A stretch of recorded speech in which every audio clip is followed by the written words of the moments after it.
বগুড়া সোনাতলায় অভ্যন্তরীণ বোরো ধান, চাল ও গম সংগ্রহে 2025-এর উদ্বোধন অনুষ্ঠান অনুষ্ঠিত হয়েছে।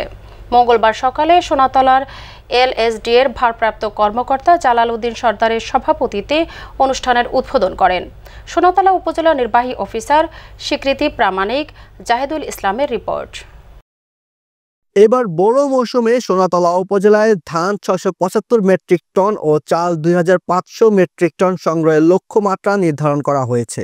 এতে প্রতি কেজি ধান 36 টাকা ও চাল 49 টাকা কেজি ধরে সরকারিভাবে অনলাইনে আবেদনের মাধ্যমে কৃষকের কাছ থেকে সংগ্রহ করা হবে।